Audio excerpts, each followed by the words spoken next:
Caminho a Cristo. Capítulo 3. Mudança de rumo. Como pode alguém ser justo diante de Deus? Como pode o pecador ser justificado? É unicamente por meio de Cristo que podemos ser postos em harmonia com Deus, com a santidade. Mas como devemos chegar a Cristo? Muitos fazem hoje a mesma pergunta que fez a multidão no dia de Pentecoste, quando, convencidos do pecado, clamaram: "Que faremos?" Atos 2h37.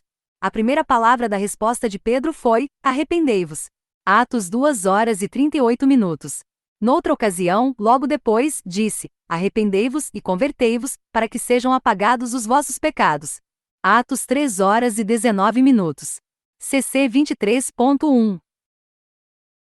O arrependimento compreende tristeza pelo pecado e afastamento do mesmo. Não renunciaremos ao pecado enquanto não reconhecermos a sua malignidade. Enquanto dele não nos afastarmos sinceramente, não haverá em nós uma mudança real da vida. CC 23.2. Muitos é que não compreendem a verdadeira natureza do arrependimento. Multidões de pessoas se entristecem pelos seus pecados, efetuando mesmo exteriormente uma reforma, porque receiam que seu mau procedimento lhes traga sofrimentos. Mas não é este o arrependimento segundo o sentido que lhe dá a Bíblia. Lamentam antes os sofrimentos do que o próprio pecado. Tal foi a tristeza de Esaú quando viu que perderá para sempre o direito da primogenitura. Balaão, aterrado à vista do anjo que se lhe pusera no caminho com a espada alçada, reconheceu seu pecado porque temia que devesse perder a vida. Não teve, porém, genuíno arrependimento do pecado, nem mudança de propósito ou aborrecimento do mau Judas Iscariotes. Depois de haver traído seu Senhor, exclamou: "Pequei, traindo sangue inocente." Mateus 27, 2.4. CC 23.3. A confissão foi arrancada de sua alma culpada, por uma horrível consciência de condenação e temerosa expectação do juízo. As consequências que o aguardavam enchiam-no de terror, mas não houve em sua alma uma profunda e dolorosa tristeza por haver traído o imaculado Filho de Deus e negado o Santo de Israel. Faraó, quando sofria sob os juízos de Deus, reconheceu seu pecado, para escapar a castigos posteriores, mas voltava a desafiar o céu apenas suspensas as pragas. Todos esses lamentaram as consequências do pecado, mas não se entristeceram pelo próprio pecado. CC 24.1. Quando, porém, o coração cede à influência do Espírito de Deus, a consciência é despertada, e o pecador discerne alguma coisa da profundeza e santidade da lei de Deus, base de seu governo no céu e na terra. A luz verdadeira que alumia a todo homem que vem ao mundo, João 1h09, ilumina também os secretos escaninhos da alma, e as coisas ocultas das trevas se põem a descoberto. A convicção se apodera do espírito e da alma. O pecador tem então uma intuição da justiça de Jeová, e experimenta horror ante a ideia de aparecer, em sua própria culpa e impureza, perante o perscrutador dos corações. Vê o amor de Deus, a beleza da santidade, a exaltação da pureza. Anseia por ser purificado e reintegrado na comunhão do céu. CC 24.2. A oração de Davi, depois de sua queda, ilustra a natureza da verdadeira tristeza pelo pecado. Seu arrependimento foi sincero e profundo. Não fez nenhum empenho por atenuar a culpa, nenhum desejo de escapar ao juízo que o ameaçava lhe inspirou a oração. Reconheceu a enormidade de sua transgressão, viu a contaminação de sua alma, aborreceu o pecado. Não suplicava unicamente o perdão, mas também um coração puro. Anelava a alegria da santidade, ser reintegrado na harmonia e comunhão com Deus. Era esta a linguagem de sua alma. CC 24.3. Bem-aventurado aquele cuja transgressão é perdoada, e cujo pecado é coberto. Bem-aventurado o homem a quem o Senhor não imputa maldade, e em cujo espírito não há engano. Salmos 32, 1-2. CC 25.1. Tem misericórdia de mim, ó Deus, segundo a tua benignidade. Apaga as minhas transgressões, segundo a multidão das tuas misericórdias. Porque eu conheço as minhas transgressões, e o meu pecado está sempre diante de mim. Purifica-me com hisopo, e ficarei puro. Lava-me, e ficarei mais alvo do que a neve. Cria em mim, ó Deus, um coração puro e renova em mim um espírito reto. Não me lances fora da tua presença e não retires de mim o teu Espírito Santo. Torna a dar-me a alegria da tua salvação, e sustém-me com um espírito voluntário. Livra-me dos crimes de sangue, ó Deus, Deus da minha salvação, e a minha língua louvará altamente a tua justiça. Salmo 51, 1, 3, 7, 10 de dezembro 14. CC 25.2. Arrependimento como esse está além de nossas forças realizar, só é obtido por meio de Cristo, que subiu ao alto e deu dons aos homens. Exatamente aqui está o ponto em que muitos erram, sendo por isso privados de receber o auxílio que Cristo lhes desejava conceder. Pensam que não podem chegar a Cristo sem primeiro arrepender-se, e que é o arrependimento que os prepara para o perdão de seus pecados. É certo que o arrependimento precede o perdão dos pecados, pois unicamente o coração quebrantado e contrito é que sente a necessidade de um Salvador. Mas terá o pecador de esperar até que se tenha arrependido, antes de poder chegar-se a Jesus? Deve fazer-se do arrependimento um obstáculo entre o pecador e o Salvador? CC 25.3. A Bíblia não ensina que o pecador tenha de arrepender-se antes de poder aceitar o convite de Cristo. Vinde a mim, todos os que estáis cansados e oprimidos, e eu vos aliviarei. Mateus 11h28. É a virtude que emana de Cristo, que conduz ao genuíno arrependimento. Pedro elucidou este ponto em sua declaração aos israelitas, dizendo: Deus, com a sua destra, o elevou a príncipe e salvador, para dar a Israel o arrependimento e remissão dos pecados. Atos 5h31. Assim como não podemos alcançar perdão sem Cristo, também não podemos arrepender-nos sem que o Espírito de Cristo nos desperte a consciência. CC 26.1. Cristo é a fonte de todo bom impulso. Ele unicamente é capaz de implantar no coração a inimizade contra o pecado. Todo desejo de verdade e pureza, toda convicção de nossa própria pecaminosidade, é uma evidência de que seu Espírito está operando em nosso coração. CC 26.2. Jesus disse: Eu, quando for levantado da terra, todos atrairei a mim. João 12h32. Cristo tem de revelar-se ao pecador como Salvador morto pelos pecados do mundo, e ao contemplarmos o Cordeiro de Deus sobre a cruz do Calvário, começa a desdobrar-se ao nosso espírito o mistério da redenção, e a bondade de Deus nos leva ao arrependimento. Morrendo pelos pecadores, Cristo manifestou um amor que é incompreensível, e esse amor, ao ser contemplado pelo pecador, abranda-lhe o coração, impressiona-lhe o espírito e inspira-lhe a alma contrição. CC 26.3. É verdade que os homens às vezes se envergonham de seus caminhos pecaminosos e renunciam a alguns de seus maus hábitos, antes de estar conscientes de que estão sendo atraídos a Cristo. Quando quer, porém, que façam o esforço para reformar-se, movidos do desejo sincero de proceder bem, é sempre o poder de Cristo que os está atraindo. Uma influência para eles desconhecida lhes opera na alma, despertando-lhes a consciência, e sua vida exterior emenda-se.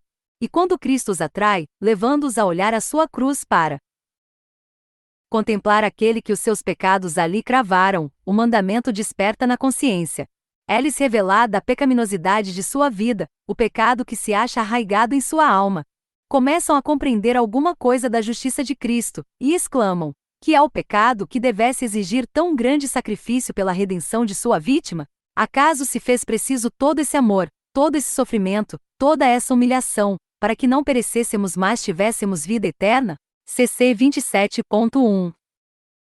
Poderá o pecador resistir a esse amor? Poderá recusar-se a ser atraído para Cristo? Se, porém, não se opuser, será levado para ele. O conhecimento do plano da salvação levá-lo-á ao pé da cruz, arrependido de seus pecados que causaram os sofrimentos do amado Filho de Deus. CC 27.2.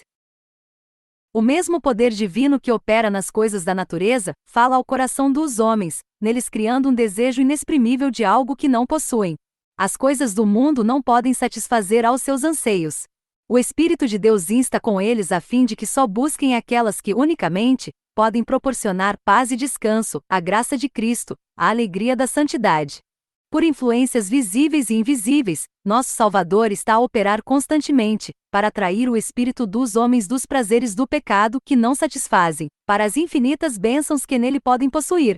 A todas essas almas que em vão buscam mitigar a sede nas rotas cisternas deste mundo, dirige-se a mensagem divina: quem tem sede, venha, e quem quiser, tome de graça da água da vida. Apocalipse 22h17. CC 28.1. Vós, que suspirais por alguma coisa melhor do que as que este mundo oferece, reconhecei nesse anelo a voz de Deus a vossa alma. Pedi-lhe que vos dê arrependimento, que vos revele a Cristo em seu infinito amor, sua perfeita pureza. Na vida do Salvador exemplificaram-se perfeitamente os princípios da lei de Deus, amor a Deus e ao homem. Benevolência, amor abnegado, eram a vida de sua alma. É quando contemplamos, quando a luz de nosso Salvador incide sobre nós, que vemos a pecaminosidade de nosso coração. CC 28.2. É possível que nos tenhamos lisonjeado, como fez Nicodemos, com a ideia de que nossa vida tem sido justa, nosso caráter moral reto, julgando não termos necessidade de humilhar perante Deus o coração, como um pecador vulgar. Mas quando a luz de Cristo nos ilumina a alma, vemos quão impuros somos, discernimos o egoísmo dos nossos motivos, nossa inimizade contra Deus, que tem maculado todos os atos de nossa vida. Reconheceremos então que nossa própria justiça é na verdade como trapos imundos, e unicamente o sangue de Cristo nos pode lavar da mancha do pecado, e renovar-nos o coração à sua semelhança. CC 28.3. Um raio da glória divina, um vislumbre da pureza de Cristo que nos penetre na alma, tornará dolorosamente visível toda a mancha do pecado, pondo a descoberto a deformidade e defeitos do caráter humano. Torna patentes os desejos profanos, a infidelidade do coração, a impureza dos lábios. Os atos de deslealdade do pecador, invalidando a lei de Deus, expõe-se-lhe à vista e seu espírito se abate, e aflige sob a influência perscrutadora do Espírito de Deus. Aborrece-se a si mesmo ao contemplar o puro, imaculado caráter de Cristo. CC 29.1. Quando o profeta Daniel contemplou a glória que cercava o mensageiro celeste que lhe foi enviado, ficou dominado de um sentimento de sua própria fraqueza e imperfeição. Descrevendo o efeito da cena maravilhosa, diz ele: não ficou força em mim, e transmudou-se em mim a minha formosura em desmaio, e não retive força alguma. Daniel 10h08. A alma assim comovida odiará seu egoísmo, aborrecerá seu amor próprio e buscará pela justiça de Cristo, a pureza de coração que está em harmonia com a lei de Deus e o caráter de Cristo. CC 29.2. Diz Paulo que segundo a justiça que há na lei, no que respeita aos atos exteriores, ele era irrepreensível. Filipenses 3h06. Quando, porém, chegou a discernir o caráter espiritual da lei, reconheceu-se pecador. Julgado pela letra da lei, segundo os homens a aplicam à vida exterior, havia se afastado do pecado, mas quando olhou as profundezas dos santos preceitos, e se viu a si próprio como via Deus, prostrou-se, humilde, e confessou a culpa. Diz ele: eu, em algum tempo, vivia sem lei, mas, vindo o mandamento, reviveu o pecado e eu morri. Romanos 7h09.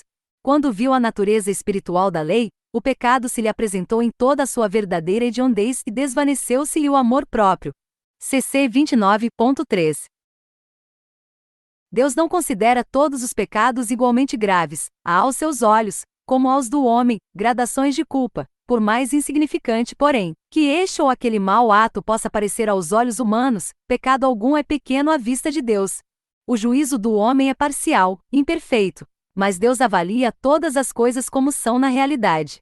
O bêbado é desprezado, e disse-lhe que seu pecado o excluirá do céu, ao passo que o orgulho, o egoísmo e a cobiça muitas vezes não são reprovados. No entanto, esses são pecados especialmente ofensivos a Deus, pois são contrários à benevolência de seu caráter, e àquele desinteressado amor, que é a própria atmosfera do universo não caído. A pessoa que cai em algum pecado grosseiro sente, talvez, sua vergonha e miséria, e sua necessidade da graça de Cristo, mas o orgulho não sente necessidade alguma, e assim fecha o coração a Cristo e às infinitas bênçãos que veio dar. CC 30.1. O pobre publicano que orava: ó Deus, tem misericórdia de mim, pecador. Lucas 18h13. Considerava-se homem muito ímpio, e outros assim o consideravam também, mas sentia a sua necessidade, e, arcando ao peso da culpa e da vergonha, veio perante Deus pedindo-lhe misericórdia. Seu coração estava aberto para que o Espírito de Deus ali fizesse sua obra de graça, e o libertasse do poder do pecado. A oração jactanciosa e plena de justiça própria do fariseu revelou que tinha o coração fechado à influência do Santo Espírito. Pela distância em que se achava de Deus, não percebia sua própria corrupção, em contraste com a perfeição da santidade divina. Não sentia necessidade de coisa alguma, e coisa alguma recebeu. CC 30.2. Quando virdes vossa pecaminosidade, não espereis até que vos tenhais melhorado. Quantos aqui julgam não ser suficientemente bons para ir a Cristo? Tendes esperança de tornar-vos melhor mediante vossos próprios esforços? Pode o etíope mudar a sua pele, ou o leopardo as suas manchas? Nesse caso também vós podereis fazer o bem, sendo ensinados a fazer o mal. Jeremias 13h23. Só em Deus é que há socorro para nós. Não devemos esperar persuasões mais fortes, melhores oportunidades ou um temperamento mais santo. De nós mesmos nada podemos fazer. Temos de ir a Cristo exatamente como nos achamos. CC 31.1.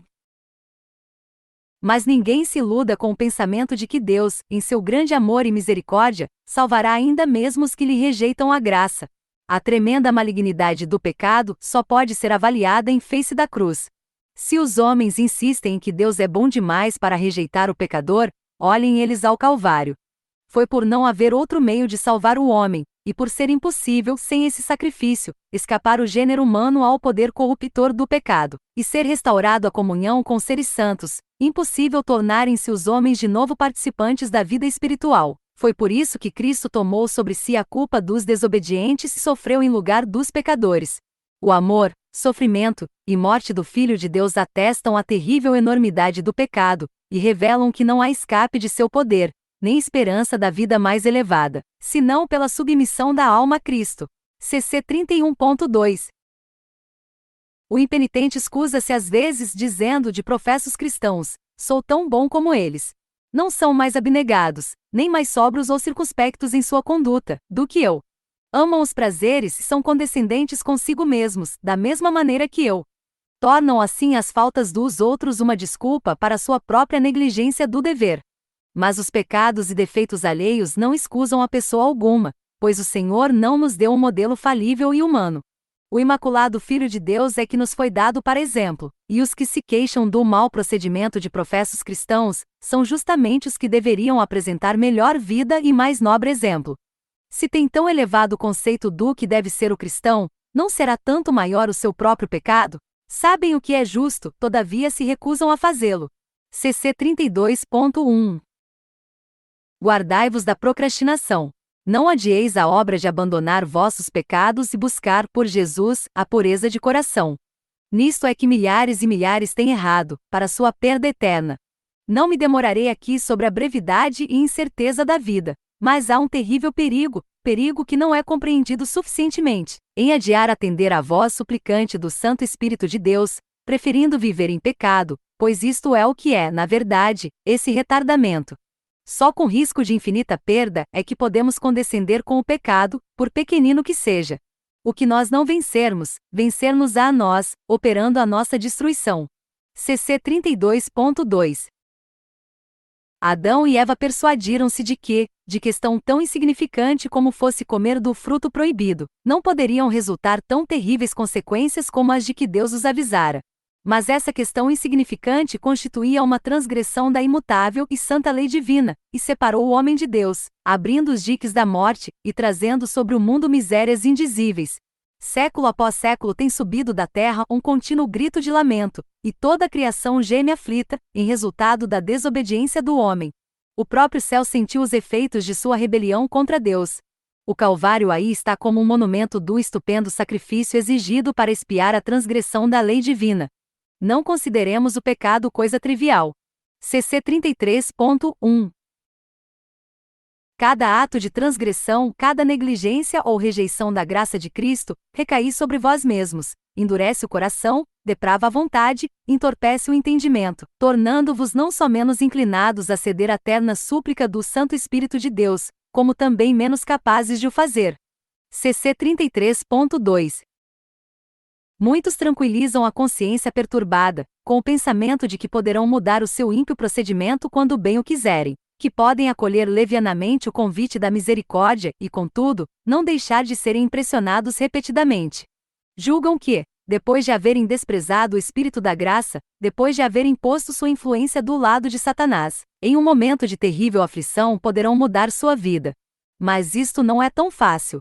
A experiência, a educação de toda uma vida moldou o caráter de tal maneira que poucos aqui então desejam receber a imagem de Jesus. CC 33.3.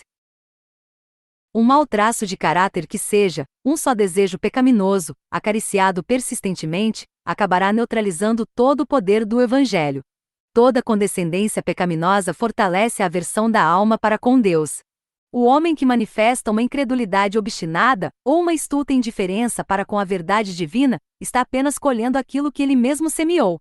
Em toda a Bíblia não existe advertência mais terrível contra o brincar com o mal do que as palavras do sábio, de que o pecador, com as cordas do seu pecado, será detido. Provérbios 5h22. CC 34.1. Cristo está pronto para libertar-nos do pecado, mas não força a vontade. E se pela persistente transgressão a própria vontade estiver inteiramente inclinada ao mal, e não desejarmos ser libertados, não querendo aceitar a sua graça, que mais poderá ele fazer? Nós mesmos nos destruímos por nossa deliberada rejeição de seu amor. Eis aqui agora o tempo aceitável, eis aqui agora o dia da salvação. 2 Coríntios 6h02. Se ouvirdes hoje a sua voz, não endureçais o vosso coração. Hebreus 3:2.7-8. CC 34.2. O homem vê o que está diante dos olhos, porém o Senhor olha para o coração. 1 Samuel 16h07. Esse coração humano com suas emoções de alegria e tristeza em conflito. Coração volúvel e extraviado, que serve de habitação a tanta impureza e engano. Ele lhe conhece os motivos, seus próprios intentos e propósitos. Ide a ele com vossa alma toda manchada como se acha. Como salmista, abri de par em par suas câmaras aos olhos que tudo veem, exclamando: sonda-me, ó Deus, e conhece o meu coração, prova-me e conhece os meus pensamentos. E vê se há em mim algum caminho mau e guia-me pelo caminho eterno. Salmos 139:2.23-24. CC 34.3. Muitos adotam uma religião intelectual, uma forma de piedade, sem que seja purificado o coração. Seja a vossa prece: cria em mim, ó Deus, um coração puro e renova em mim um espírito reto. Salmo 51:10. Tratai sinceramente com vossa alma. Sede fervorosos e constantes, como se estivesse em jogo vossa vida mortal. Esta é uma questão que tem de ser resolvida entre Deus e vossa alma, e resolvida para a eternidade. Uma esperança meramente suposta demonstrar-se-á a vossa ruína. CC 35.1. Estudai com oração a palavra divina. Ela vos apresenta, na lei de Deus e na vida de Cristo, os grandes princípios da santidade, sem a qual ninguém verá o Senhor. Hebreus 12h14. Convence do pecado, revela claramente o caminho da salvação. Dá-lhe ouvidos como a voz de Deus falando à vossa alma. CC 35.2. Ao verdes a enormidade do pecado, ao vos verdes a vós mesmos tais quais sois, não vos entregueis ao desespero. Foi para salvar a pecadores que Cristo veio. Não somos nós os que devemos reconciliar a Deus conosco, mas, ó maravilhoso amor! Deus em Cristo está reconciliando consigo o mundo. 2 Coríntios 5h19. Está procurando atrair, por seu terno amor, o coração de seus filhos erradios. Nenhum pai terrestre poderia ser tão paciente com as faltas e erros de seus filhos, como é Deus com os que busca salvar. Ninguém poderia estar mais ternamente com o transgressor. Jamais lábios humanos dirigiram ao extraviado súplicas mais ternas do que ele. Todas as suas promessas, suas admoestações, não são senão suspiros de um amor inexprimível. CC 35.3. Quando Satanás se chega a vós para vos dizer que sois grande pecador, erguei os olhos ao vosso Redentor, e falai de seus méritos. O que vos ajudará é olhar para sua luz. Reconhecei vossos pecados, mas dizei ao inimigo que Cristo Jesus veio ao mundo, para salvar os pecadores, 1 Timóteo 1h15. E que por seu inefável amor podereis ser salvos. Jesus dirigiu a Simão uma pergunta acerca de 2 devedores. Um devia ao seu senhor uma soma pequena, e o outro uma importância muito grande, mas perdoou a dívida a ambos. Cristo perguntou então a Simão qual dos devedores mais amara ao seu senhor. Simão respondeu: tenho para mim que é aquele a quem mais perdoou. Lucas 7h43. Fomos grandes pecadores, mas Cristo morreu para que fossemos perdoados. Os méritos de seu sacrifício são suficientes para serem apresentados ao Pai em nosso favor. Aqueles a quem mais perdoou mais o hão de amar, e mais próximos de seu trono se hão de achar, para o louvar por seu grande Amor e infinito sacrifício. É quando mais plenamente compreendemos o amor de Deus que melhor reconhecemos a malignidade do pecado. Quando reconhecermos a extensão do cabo que para nós foi descido, quando compreendermos alguma coisa do infinito sacrifício que Cristo fez em nosso favor, o coração se desfará em ternura e contrição. CC 35.4